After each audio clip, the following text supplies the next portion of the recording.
Welcome back to the CSL, everybody. My name is Gorgon, the Wonder Cow. I'm joined by Hachiko, and we are moving into game number 2 of this best of 3 between UC Davis Aggies and Cornell. Hachiko, what do you want to see other than the Monkey King ban that we thought was absolutely necessary here for draft number 2? All right. Now, the question here is, do they ban Meepo once again? Because the lifesteal, I feel, gave them a bit of a problem in that game as well. It's so very hard here to deal with in both the lane stage as well as once he hits that mid game where he can just go for those infest ganks. And with the Monkey King gone, UC Davis might pick that up in the first phase if that's what they're gonna go for, but they also can switch it up. Do you remember what they banned last game as their first ban? It was Meepo and something else. It was Magnus and Lena for UC Davis Aggies. Yeah, I know that one. It was... What was the other ban? Something very typical. I can't remember what it was off the top of my head. I'm sure I'll recognize it when I see it inevitably picked up here, one way or another. It was a very in-meta pick, as I recall. I think the Centaur's a good ban here. We didn't It talk wasn't a lot something about out that of the Centaur. ordinary. Yeah, so they go with the Centaur ban. Yeah. We didn't talk a lot about that Centaur's impact in game 1, but it was more substantial than I think our discussion about it led people necessarily who are just listening to believe. He got a lot of really good blink initiations. The big issue was that he was overshadowed by the time he was ready to engage by the Storm Spirit. Yeah, he got some nice stomps off, but at that point, Storm was just kind of running through the fight. He was just getting those extra kills on top. Yeah, but what I will say is that the Centaur War Runner was always there in order to follow up. Hope was in control of that. When the Storm Spirit didn't have the mana or didn't have the control in order to make sure that he was getting everybody rounded up, Centaur was always there with a Stampede and a Stomp to make sure that they got the follow-up kills. The communication was absolutely spectacular, and that's the sort of communication that you get when you're using one of the best social apps in gaming, such as Band Gaming, one of our wonderful sponsors that helps make the CSL possible. They've got features such as creating groups, boards, calendar functions, polls, chats, and as of recently, call functionality. Band is your premier social experience for you and fellow gamers alike. Make sure you swing over to Band, and you guys can even find us on Band at band.us/@CStarLeague. You can set one up for your school clubs, you can set one up for your raids, whatever you need. It gives you the communication to be an expert at whatever it is you're doing. Axe is going to be repicked up here by Cornell. And once again, UC Davis going with that lifesteal in the first phase. I saw that one coming as they felt comfortable with that strategy, and they clearly knew exactly what they wanted to do. They kind of started off a bit slow, just going for ganks, and as soon as the lifestealer came online, they used him to get the ganks happen, and after that, they just took over the game entirely. But Shadow Shaman is a hero that was buffed a bit.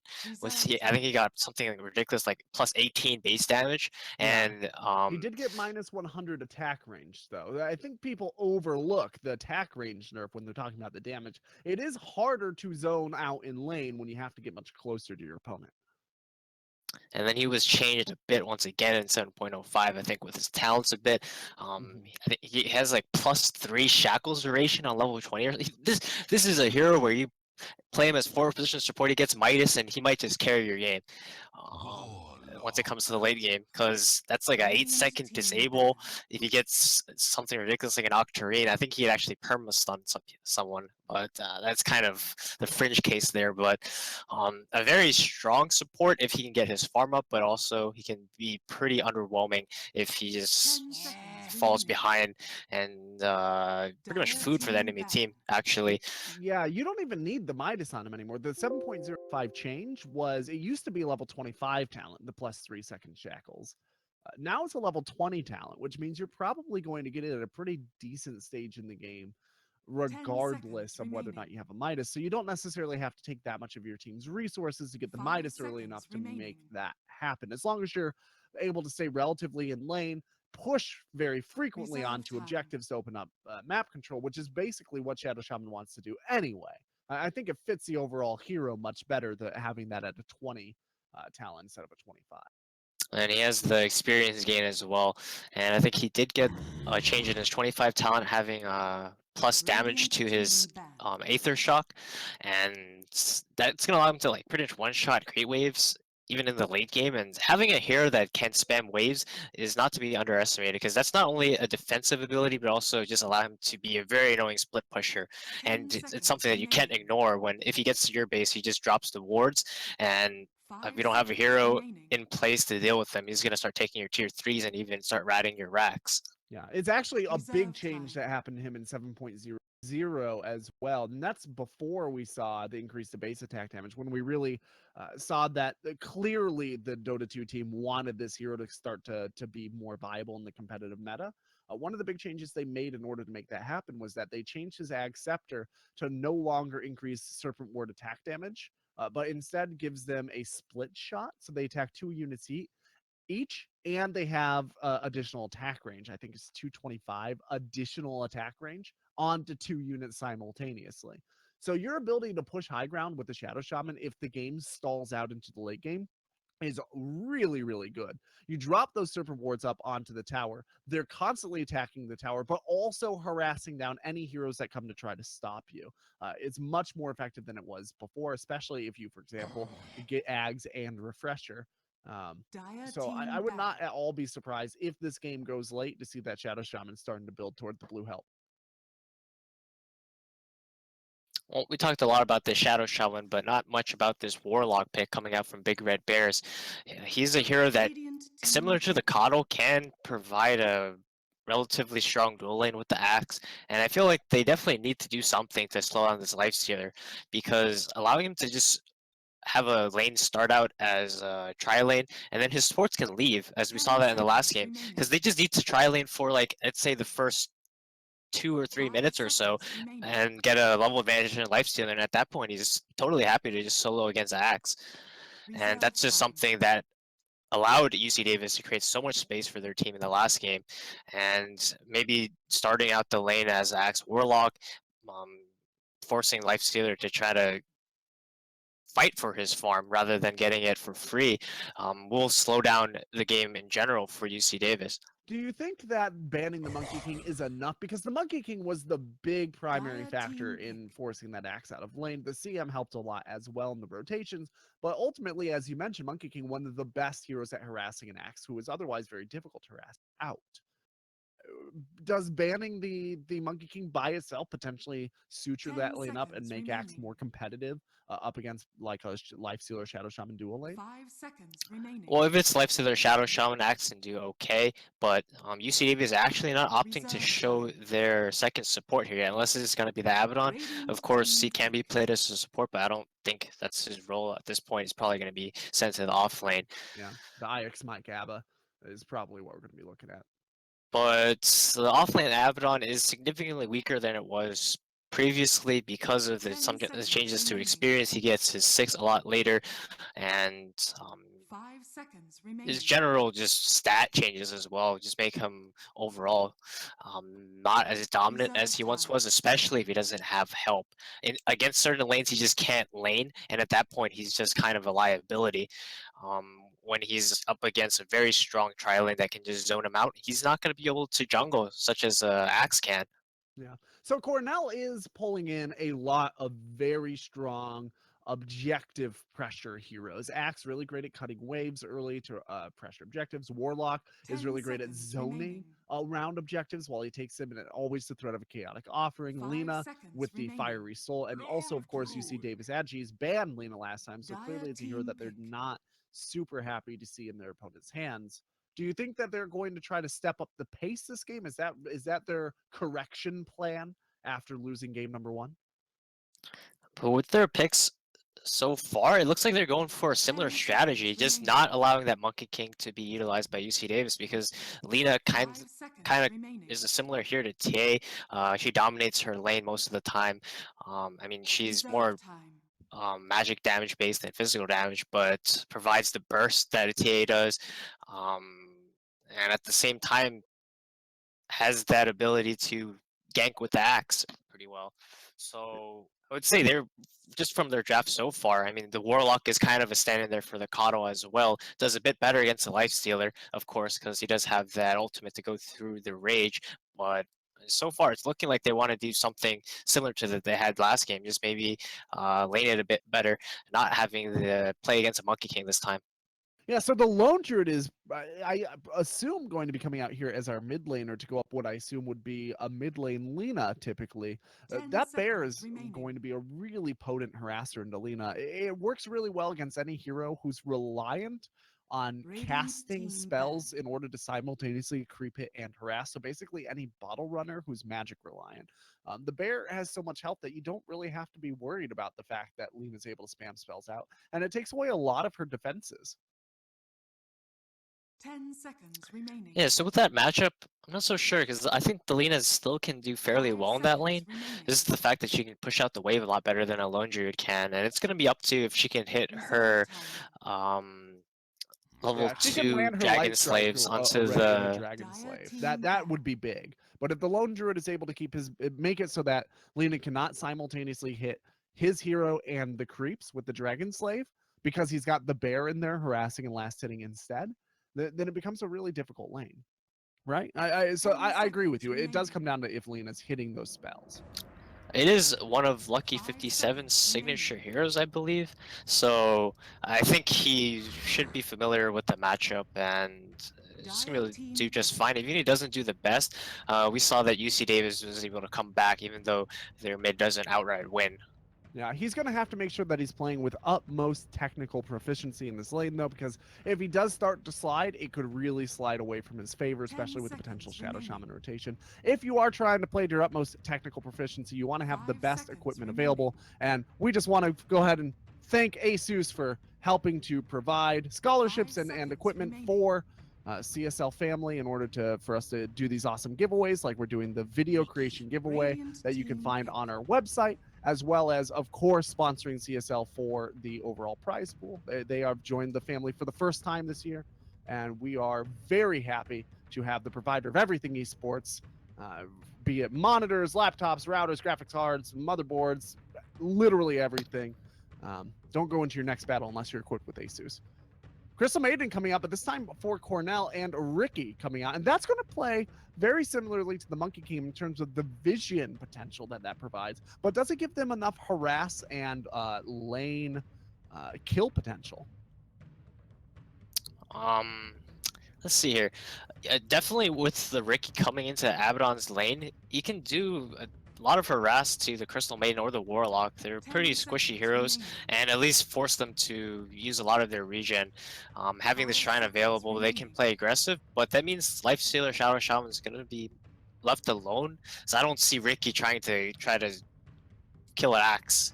Yeah, especially once he starts to get his levels up. So that might mean the Axe will have a better time in lane, maybe slow down the Lifestealer a bit, as well as the Shadow Shaman.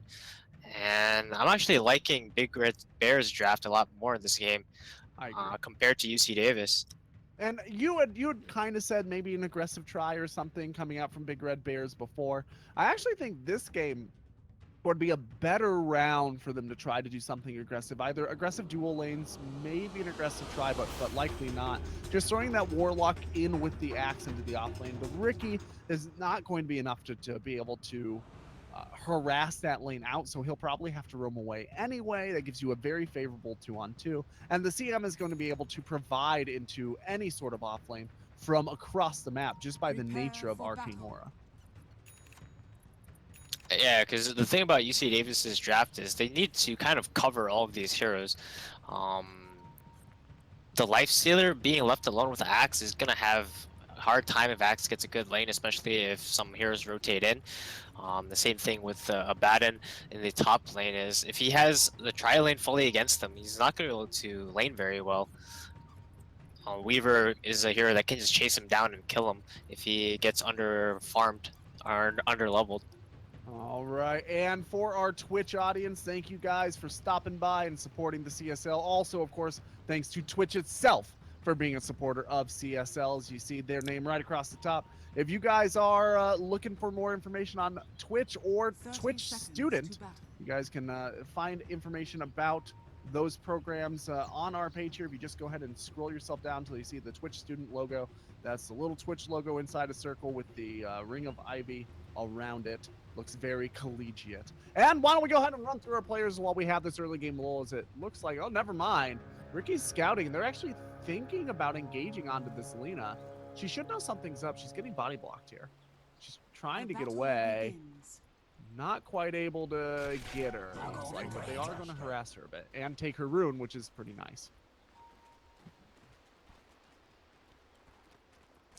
So it will be Lucky 57 on his lone druid in the mid lane.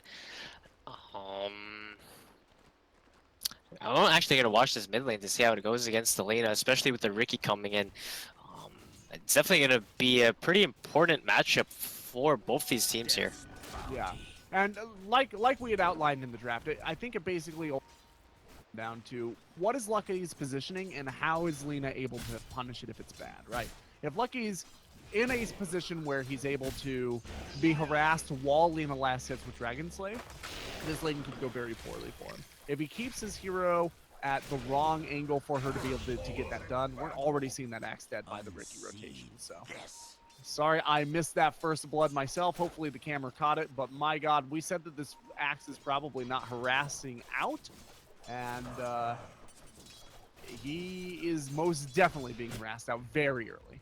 Yeah, level 1 kill is definitely possible, but once he gets a lot more levels up, that kill did kind of mess up the creep equilibrium for UC Davis. They're going to try to salvage it here with a pull. I'm going to try to kill him again. And he might go down again if he's not careful. No shit. So I guess they did not want to. They didn't want to move in on that with so many creeps there, just because of the potential for spins could turn that away from their favor. Yeah, Shadow Shaman was pretty low in HP. Up top, though, there's going to be an attempt on a return kill. Sasquatch is rotating and is going to go ahead and get the root there. Hope, however, is able to just lift it off with the Aphotic Shield. Aphotic Shield pops. The bugs are on him. He is going to take the damage, and he will end up going down. So, a 1-for-1, basically. Both offlaners having some trouble here. I would say the Axe, like you mentioned, probably scales into this laning matchup a little more favorably as time goes on, whereas if the Abaddon starts to fall now, he's going to continue to have trouble later on. Yeah, especially once the Weaver gets a lot more levels up, he's going to have a very hard time going up against him. And since they are using this Ricky to try to zone out the Axe, which they're actually going to go for a gank on mid now. Yeah, but this is a big gank with the haste rune there on the Shadow Shaman. The Shackles is out, and Cakes is all but dead. Shadow Shaman going to take that kill and run his little hasted butt on home. Yeah, they went for a similar gank the last game, but it didn't work out for them because they didn't have this haste rune. But this time around, even though they're approaching at not really an ideal angle, with the extra speed on the Shadow Shaman, they're able to catch up to the Lena and find that kill. And this Sasquatch has been scouted out by the Ricky. That's really unfortunate. She's going to walk in and probably drop a sentry ward down. And, yep, she does that, is scouted out. Ricky's immediately going to take that away. No, he gets stunned out. He's not able to get in range to take it away. There it is. The lone druid helping him out. And he immediately drops the sentry, eats the other sentry, and gets away. I think he would have died there if she just hit the dragons, or the dragon slave, but it would have been really, really close. And that he saw that, like, that's exactly what he's trying to do, right? Move in and do that. A really fast reaction from Sasquatch almost made that a fatal turn. And this has become the action hub for our game here. Lone Druid is way out ahead of the Lena right now, 19-12, and also is sitting on top of a kill, or at least an assist in this lane. Has not been the most favorable matchup for her, kind of as we had expected. Maybe she needs a little bit of help, but you can't really leave the Weaver alone into the Abaddon either.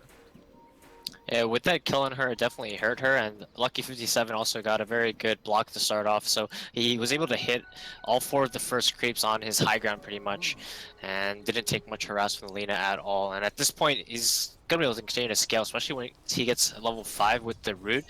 Lena is going to be in trouble of going down if he gets a lucky root off. Yeah.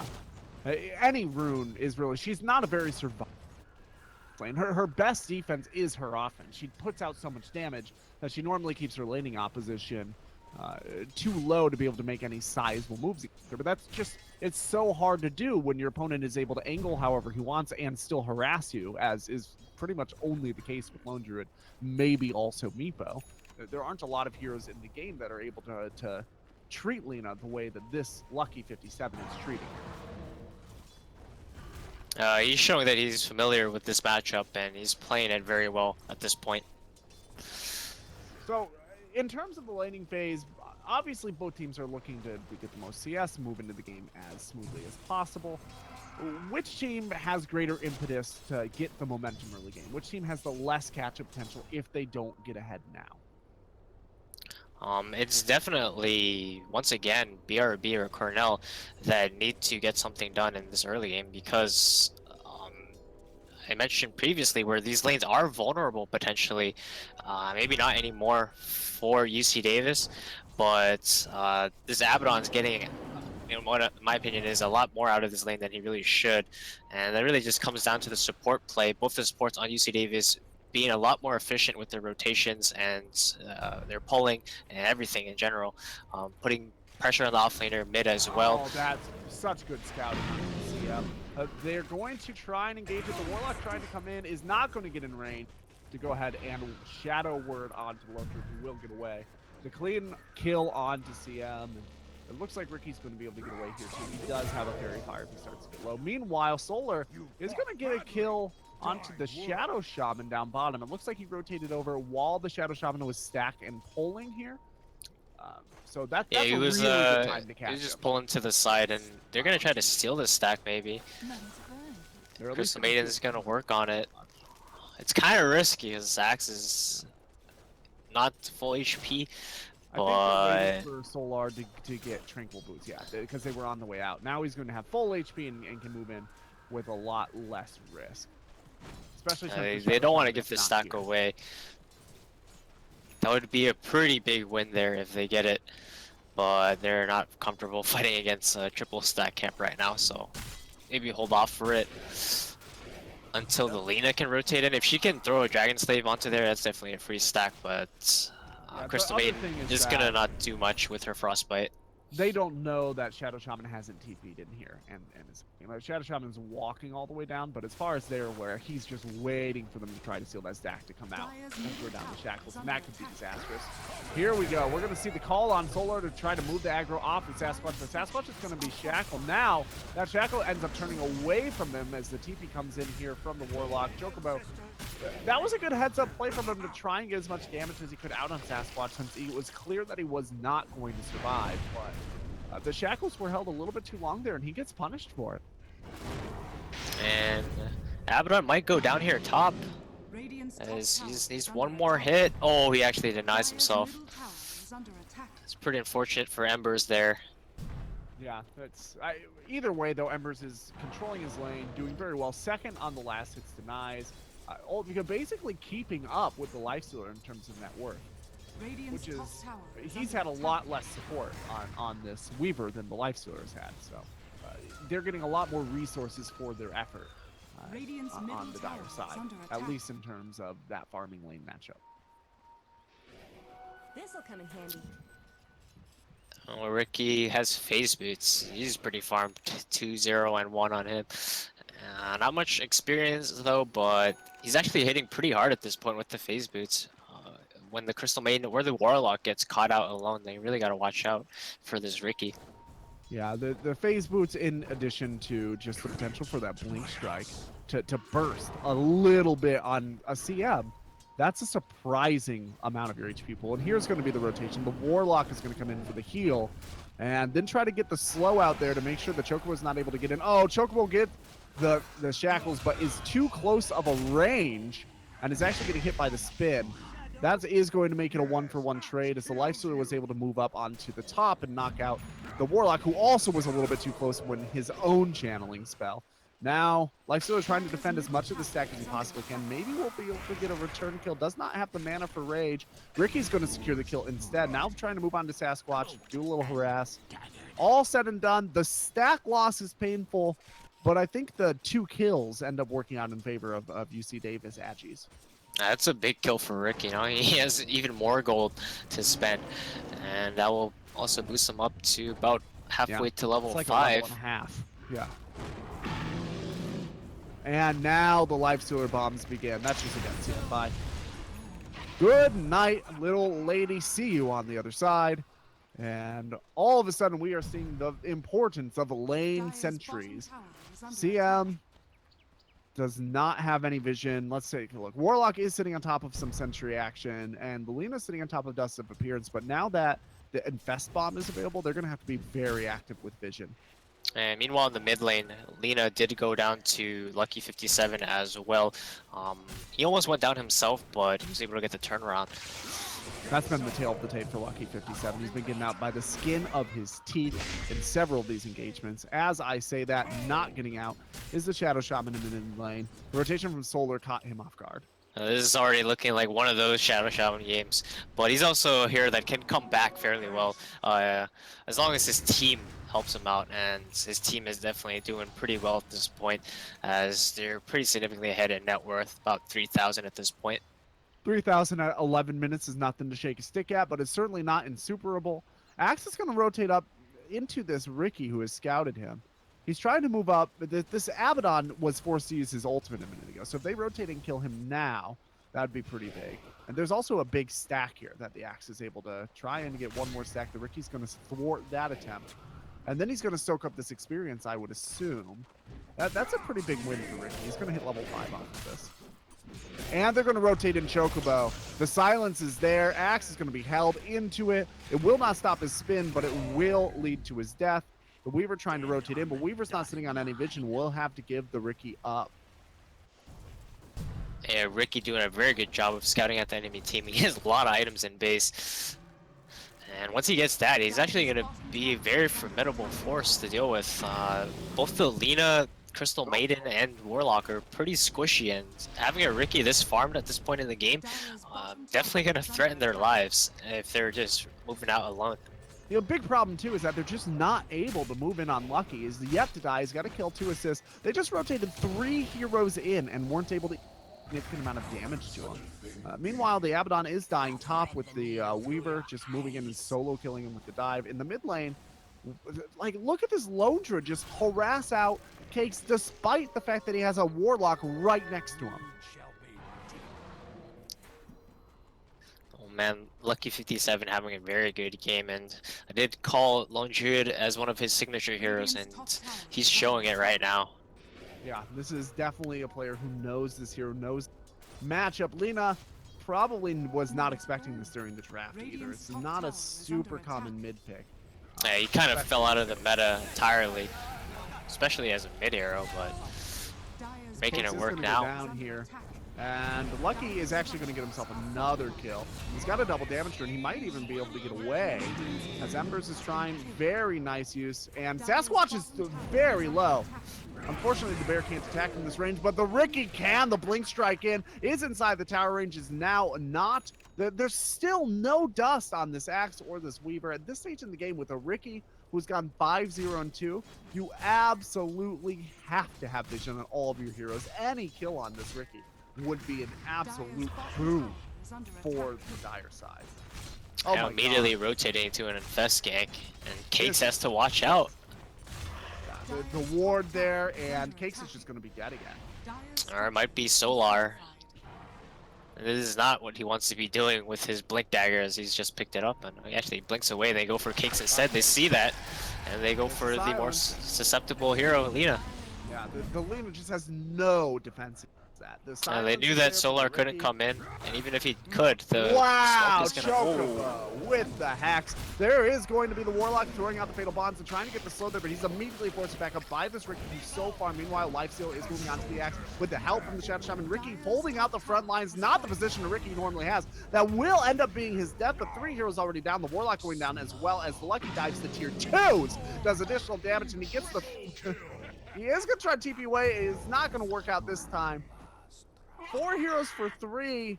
That looks like it was going to be really good for UC Davis, but honestly, at this stage in the game, that's a really big win for Cornell.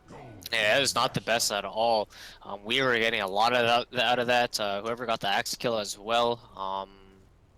Not the Axe kill, the Ricky kill, I mean. Yeah. And it was the Warlock who got it, and that's going to boost his way to his Midas. And in terms of scaling this game, I would actually say Cornell scales a bit better. With the Weaver having net worth advantage, or not net worth advantage, but he's keeping up with the Lifestealer's game, while in the last game, Lifestealer was far ahead of him. It's Weaver, really tough to call who comes out ahead here. huh. Lifestealer goes into the late game not as well as a lot of carries, but he's no slouch. Neither is Lone Druid, who's just an absolute monster potentially. And the team fighting is way better for Cornell, though. I would With agree. the The Warlock team as fight's well way as the better. Lina and Crystal Maiden. And they do have some push options, but in terms of, we'll have to come back to this discussion because there's going to be the Hex on the Solar along with the call down, or excuse me, the Demon call down from Rabatish. There's going to be the Ricky ultimate, Tricks of the Trade coming out, will force the Warlock back, and Ricky trying to get away will be able to. It's a 1-for-1 trade so far, but that's going to be very short-lived as Lina goes down and an additional tier 1 to be claimed here. I don't think that there's really any response. Selena not even able to get her ult out of any sufficient target during that engagement. And with the Lone Druid potential to push here, what do? This is going to be a good chunk of a tier 2, if not an entire tier 2. Yeah, that was not the best combination of spells from BRB, and it really allowed UC Davis just to kite them, come back in, and finish off those kills. But now they're going to try to dive deep here, but Solar gets a nice call there onto Saitama, and they might have went too deep. Yeah, this is exactly what they were hoping for. There isn't a best up. It got off cooldown 1 second prior. And then the Tricks of the Trade. Will Ricky be able to get them both out of there? He's going to move on to the... Wow. Okay, never mind. Lina just blowing that ult to make sure that she can get to the candy inside, which was that Lifestealer, the much more important kill. Although I guess Ricky's a pretty important kill too, considering his KDA.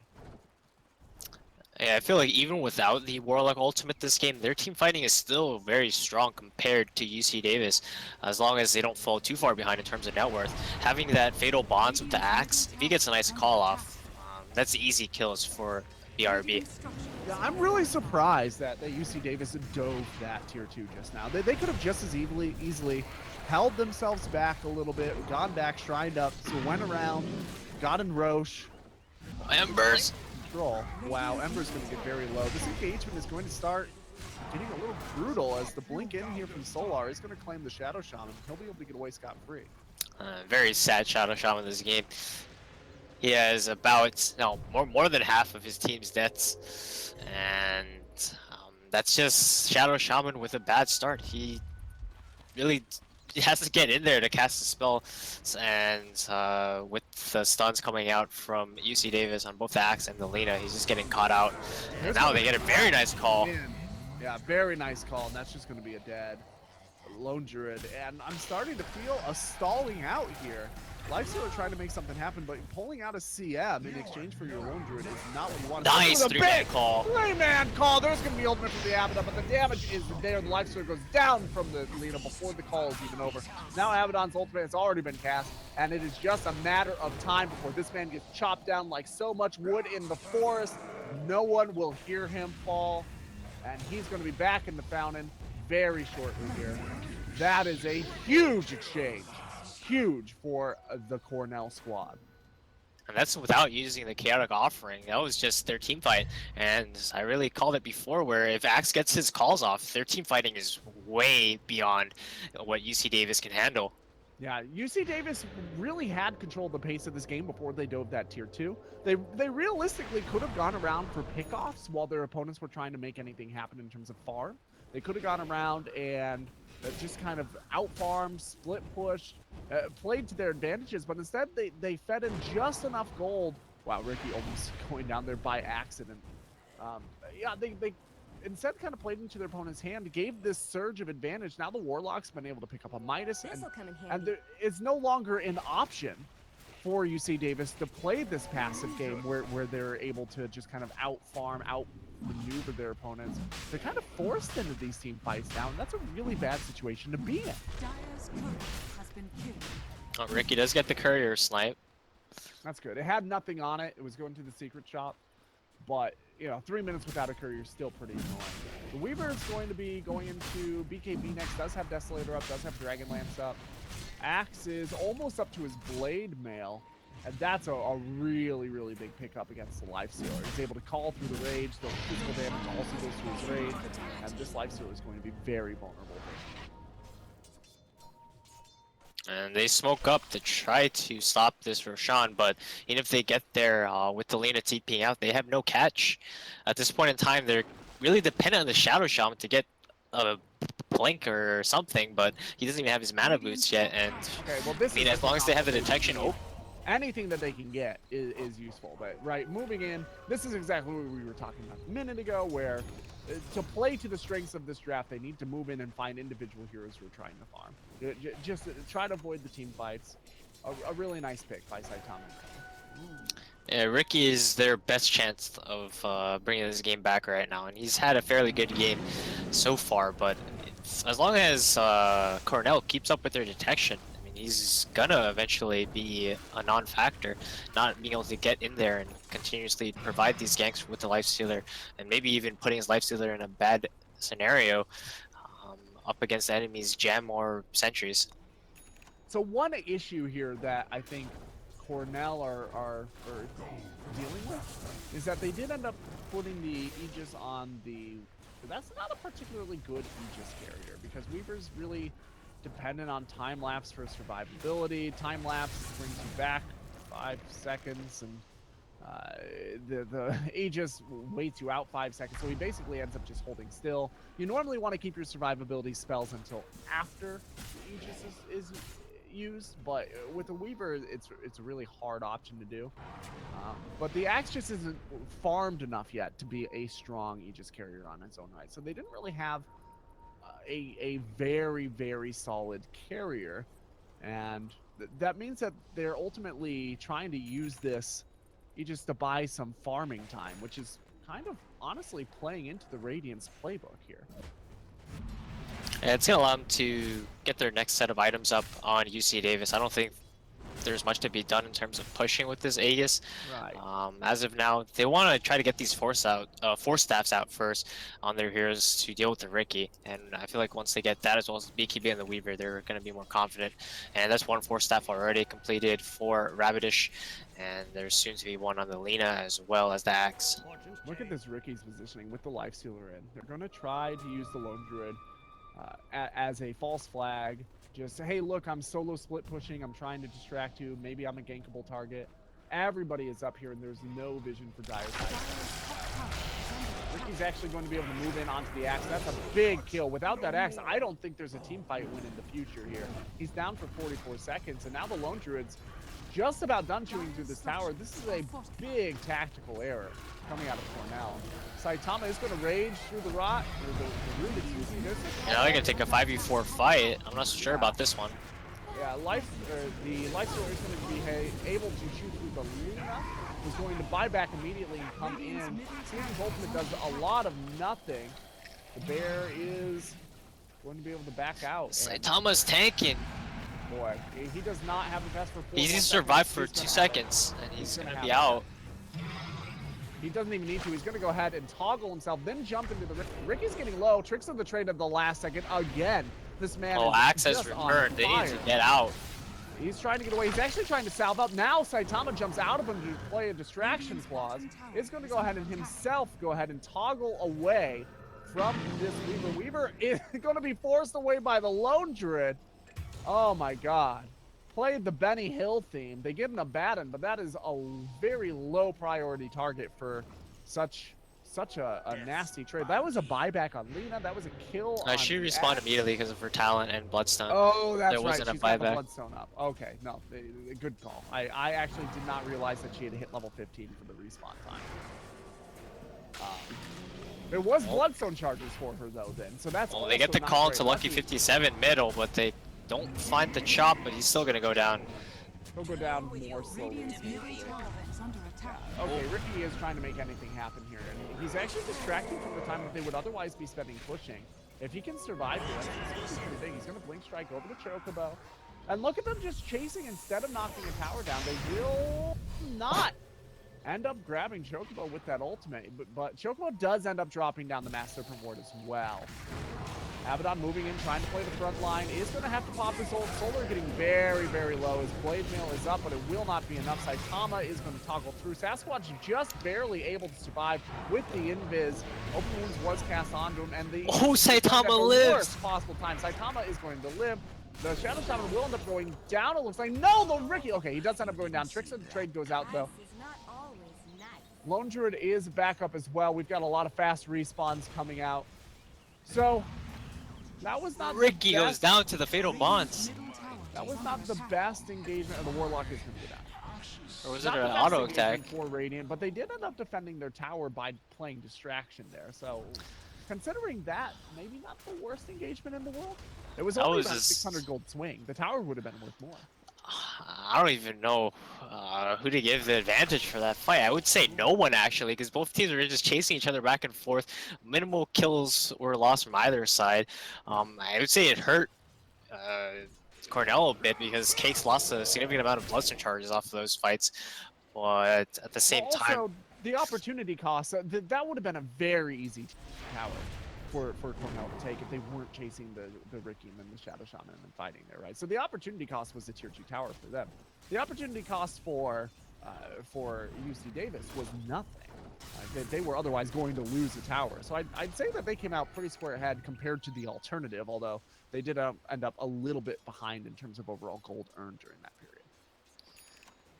And those Aegis with pretty much no big advantage claimed using it, so pretty decent hold, I guess you could call that. This is not necessarily a defense or anything like that, but they just kind of baited Cornell into taking these not ideal fights, and Saitama baiting it in and out with armlet health worked out for them at the end of the day. Yeah, UC Davis doing a very good job of basically forcing play errors. This should be easy win mode, or it should have been for those last engagements. But here we go, a very nice rotation in. Shadow Shaman ultimate comes out, as does the Warlock ultimate. The Fatal Bond just doing a ton of damage out. Lena's ultimate goes down. She will end up going down herself, it looks like, and that is going to be the Mist Coil in order to finish her off, and that is just 4 dead. Just straight up dead. The Weaver trying to get away, will probably do so, but you said this team fight should be superior on Cornell. I agreed. But with rotations like that and the fast execution of those fights that we're seeing, like 4 heroes dead before I can even call it, all around every corner of that fight, is there a hope? I mean, that's just down to not having the sentry in the right spot. They put it a bit too far forward here, and the Ricky kind of snuck in. I really like to see a gem pickup. I mean, prior to this fight, it probably would have resulted in a lot better fights with that Aegis, but they're not quite confident to pick it up this early, and Ricky's just gonna blow up this Lena. Yeah, it was another life stealer bomb. Like that just hits her so hard. She has no response, and the huge problem for Cornell now is that because they did go for this very popular but also sort of cheesy Bloodstone respawn time strat where the Lena's always up. When you start dying on a Lena with that up, you have a very expensive paperweight in your inventory. We're going to have a big engagement here by the bottom Dire Side Stride, and that is going to be a dead Ricky. Ultimately, that's a nice pickup, but it is not that big of a deal. He is still a support after all. Cornell not really utilizing the strength of their lineup, just kind of getting baited into that prolonged engagement from UC Davis, and it showed it cost them there, as throughout those fights Ricky was getting his farm up, and now he has his Diffusal Blade just from some participation gold on those back and forth kills that were traded, and he's significantly a threat to any hero that's alone. Even without the lifestealer, he can solo kill a couple of these heroes. Chocobo's gonna get caught out. Chocobo might just end up dying the 12th time this game, but it's a hard life for a hard support. They have a lot of heroes that just shoot through him, right? And he doesn't have a lot of answers for him.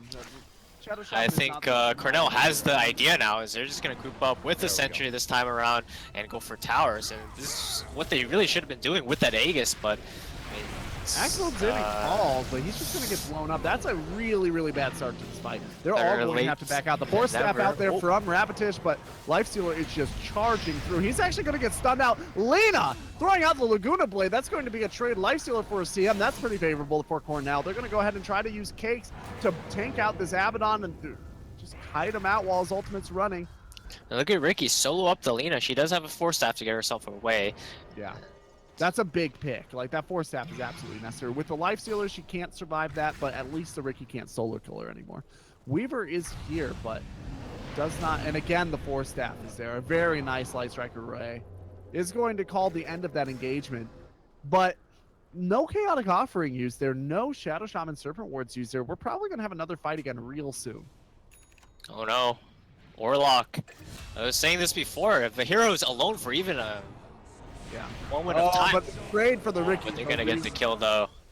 They are going to go ahead and pull out the Ricky. Now they're charging down this bottom lane, it looks like. No Warlock ult because he's dead, but they do have the axe up and ready for the call at this point. And the Ricky's actually the scariest hero on the side of UC Davis at this point in time. So having him down, it's going to take a lot of the team fight control away, as this Shadow Shaman simply can't just walk in there and use his spells to disable enemy hero. He's going to die almost immediately if he tries to do that. Yeah, and that disable is so effective against a Weaver and against a Lena as well, right? Weaver is basically surviving these fights on the virtue of being Force-staffed out of Cloud in a lot of cases. By the Warlock, who's now down, and potentially by the Lena, who probably has to save her Force Staff for herself.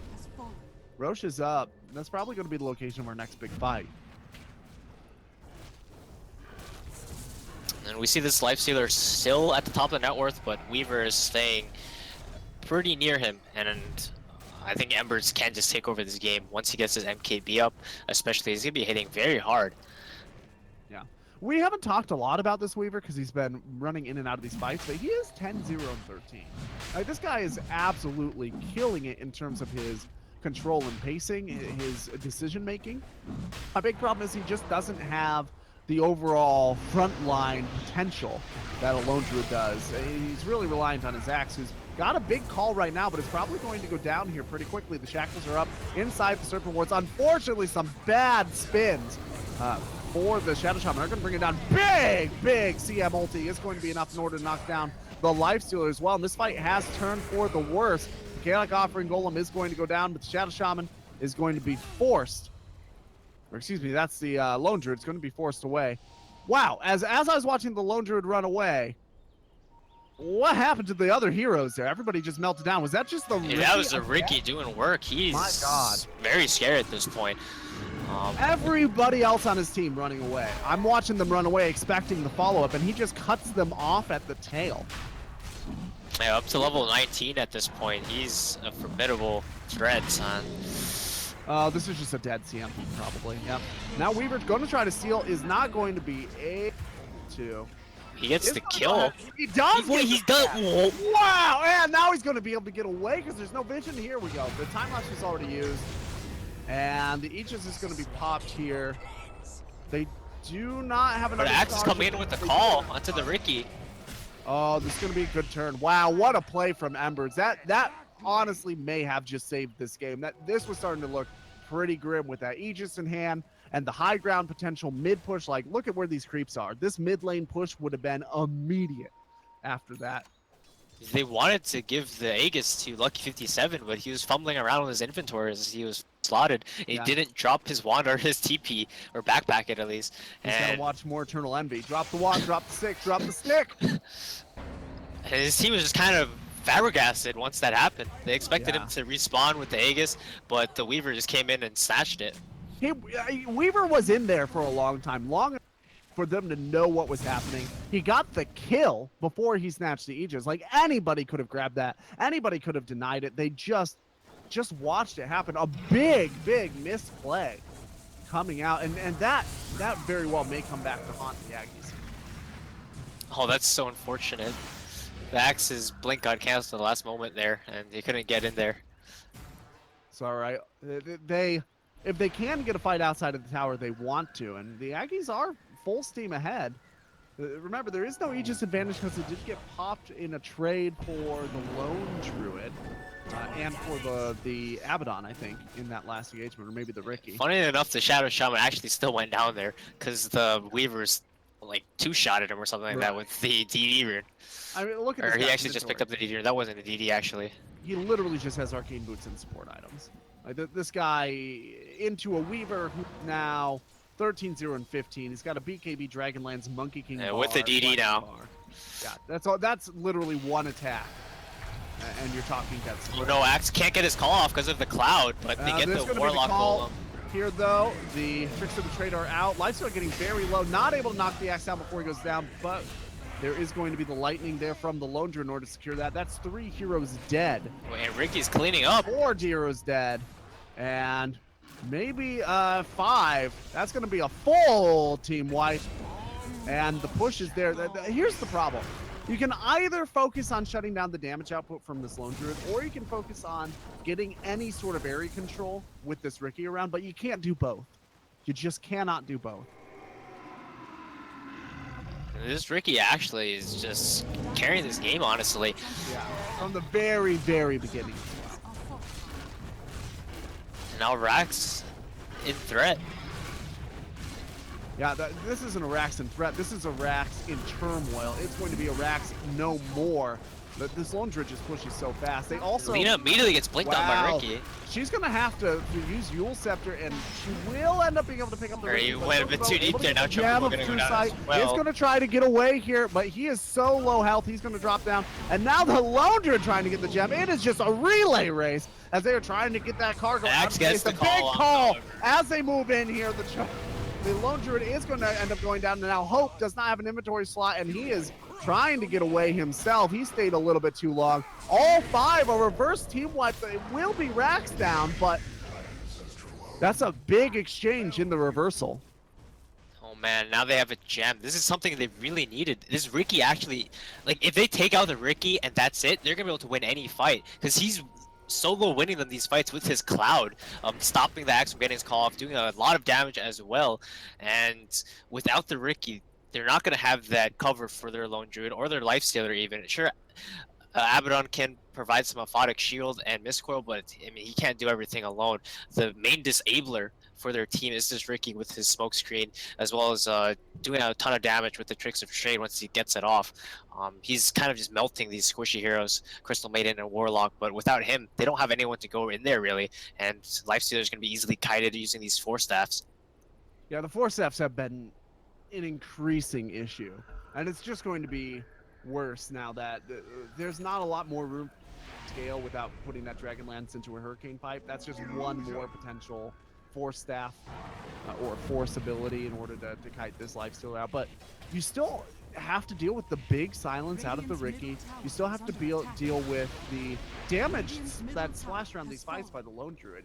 It's not something we're focusing a lot on because it's kind of in the back line and maybe not at the forefront of what we're seeing, but the lightning that's coming out from this Mjolnir is doing a ton of damage.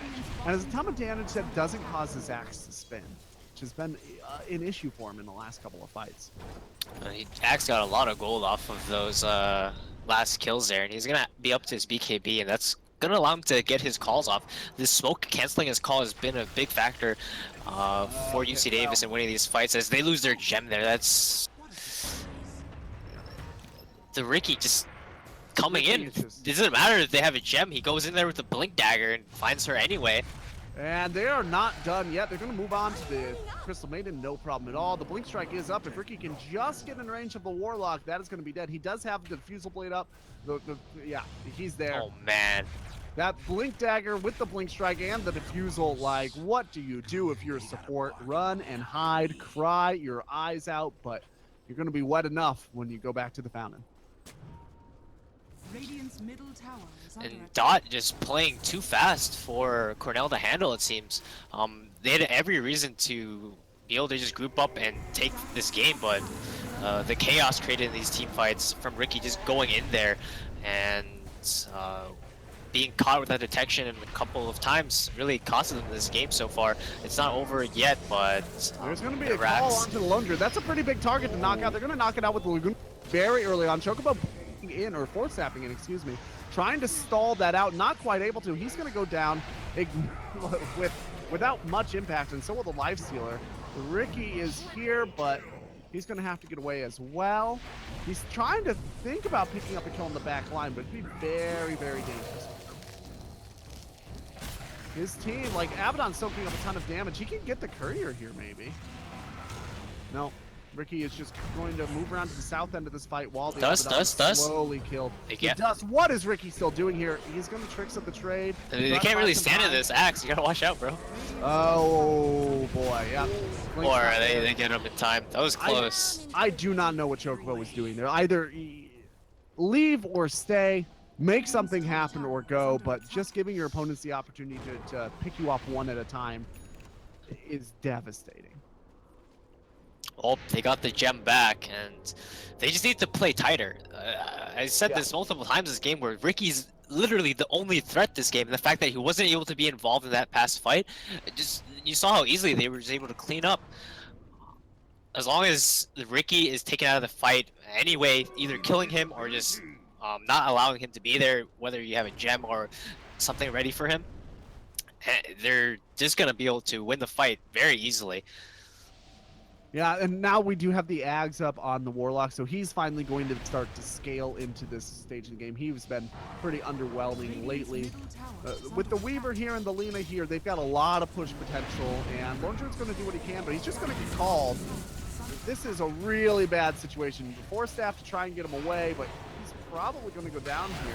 Very, very close. The Warlock is going to throw out his ultimate. Yeah, but he's Fatal Bonds, though. That's not going to be enough to bring him down. And the buyback coming out of the Shadow Shop, and I'm not sure what that's going to do for him because he does not have an ultimate up. The Life Stealer goes down, is not going to buy back quite yet, although he does have it. Ricky is up in 3 seconds, and that is the hero that they need. But these golems are just doing work, and they can't do anything. And the server wards were dropped way too deep in the base in order to zone out. They are going to lose the racks. They're going to try to come out, follow for some kills. Ricky is going to move in. There's the Life Stealer bomb, but the Axe call, and there's going to be the Life Strike Array as well. Ricky is just down already. The Weaver, however, is going to be the trade. That's a pretty good trade to make. Sasquatch is going to go ahead and buy a little bit of time throughout the route. The Axe is hexed before he manages to get the call out. Now, Saitama is going to be able to get the return onto him. Maybe the CM doing his best to try and survive him. Wow. With that CM play to keep Solar alive long enough to knock the Life Stealer out, there are no buybacks left, and this may have just become a huge swing.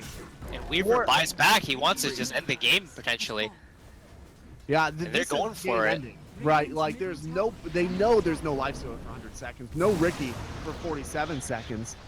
It seems unlikely that this defense will be successful, although the Lone Druid is pretty good at counter pushing. He can only stand and fight for so long without a front line. Weaver found a DD in bottom lane as well. Jesus Christ. What they definitely can throw here. They just need to keep the Weaver alive, heal him up, wherever. Yeah, the zoning as well coming out of the Warlock, very good, making it too dangerous for Lucky to go around that northwest side to defend the Ancient. Hope is doing they get the call to Lucky 57. They don't even need it. There's still no Life Stealer for 60 seconds, and this is going down. Just making space to hit the throne. Fort will come out now, but what's it going to do, though? There's no not going to be ultimate. Enough. Yeah. Weaver's hexed up. Alina's just going to be KB. The game's over. Very, very well played there by Cornell right at the end. That could have been absolutely devastating. They walked into a couple of really big team errors, and they recovered extremely nicely. Yeah, that was not the cleanest game out of them, but at the same time, you can say the same for UC Davis. There was no reason they needed to be there top, but they just felt like they were super far ahead. But it was only because Ricky was finding the nice initiation off. But when they go high ground, you're more likely to get initiated on because you have the vision disadvantage, and it all came down to that axe call onto Lucky 57, making Ricky not really want to be involved once he already saw one of his cores get killed. And really cost them theirs. They just kind of went down one by one, and all the way until they were losing their racks. Yeah, so I think it's pretty hard to not give banned player of the game to Embers on the Weaver, who went 15, 2, and 28, as well as the banned play of the game is probably from Embers, as he managed to somehow get a kill on the Lone Druid and snatch the Aegis in the pit all at the same time. That may have been a game-opening moment for what otherwise likely would have been like 35, 37-minute victory for their opponents. So I don't know if you agree, disagree. Embers, banned player? Yeah, with Cornell, they played well overall, but the most solid player on their team right now, I would have to give it to the Weaver this game because in terms of misplays or what you can see of them, he pretty much played well overall and wasn't really caught out of position, found the kills, found the farm, and did everything he needed to carry the game up into the end where he even bought back, knowing that they needed to throne. Absolutely. So we're going to be coming back with a game 3 in this series, guys. Please do stick around for more CSL. My name is the Wonder Cow. I'm joined by Hachiko. You can find our little Twitter tags at the bottom right of your screen, and thanks for joining us. Only $14.99.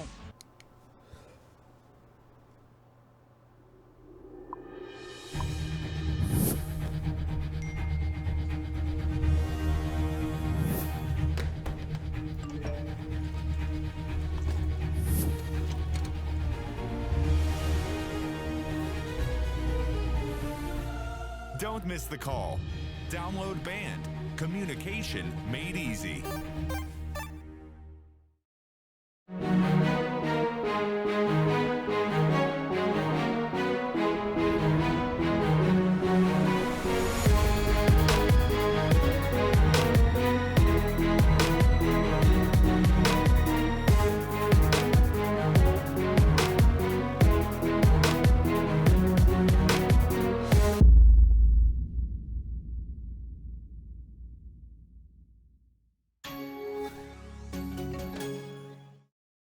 Ben, Sam, and Ken are on separate journeys to defeat the menacing Vile Dragon. But let's just say luck isn't on their side. If only there was a way for them to find each other and band together. Well, that's why there's Band. It's a mobile app that allows people to come together using common interests. With Band, you can find fellow gamers, chat, schedule gaming sessions, and conduct polls. Stage epic battles with friends while sharing videos and photos along the way. So try Band today. Band. Be together.